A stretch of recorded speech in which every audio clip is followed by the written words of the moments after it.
ভারতের বিপক্ষে দুবাইতে ২০ ফেব্রুয়ারি চ্যাম্পিয়ন্স ট্রফির প্রথম ম্যাচ খেলবে বাংলাদেশ।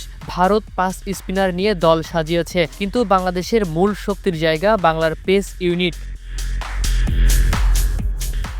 টাইগারদের পেস বিপ্লবে প্রত্যাশার চাপ অভিজ্ঞ তাসকিন মুস্তাফিজদের উপর। হাসান মাহমুদ না থাকায় দায়িত্ব বেড়েছে আরও। নতুন বলে তানজিম সাকিব ভয়ঙ্কর, নাহিদ রানা তুলবেন গতির ঝড়, প্রয়োজনে মিড ওভারে বাজিয়ে দেখা যাবে সৌম্যকে। সব মিলিয়ে অন্য দল বিবেচনায় খুব একটা পিছিয়ে নেই বাংলার পেস ইউনিট।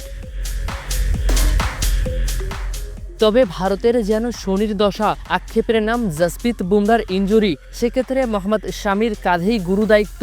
চ্যাম্পিয়ন্স ট্রফির বর্তমান স্কোয়াডে থাকা সর্বোচ্চ উইকেট শিকারী মোহাম্মদ শামি যদিও ইনজুরি থেকে ফিরে খুব একটা স্বাচ্ছন্দ্যে নেই, তাই তো গড় প্রত্যার টিম ইন্ডিয়ার সিম ইউনিট। সতেজ উইকেটে বাংলাদেশের মুখোমুখি হবে ভারত, তবে দুবাইয়ের উইকেটকে পুরোপুরি সতেজ বলার উপায় নেই। আন্তর্জাতিক লিগ টি-20 শেষ হয়েছে ৯ ফেব্রুয়ারি। বাংলাদেশ ভারত ম্যাচের আগে দুবাইয়ের উইকেট ১০ দিন বিশ্রাম পাচ্ছে। উইকেট তাই স্পিন বান্ধব থেকে কিছুটা ব্যাটিং বান্ধব হতে পারে। ফারিজুল ইসলাম, ভিউজ বাংলাদেশ।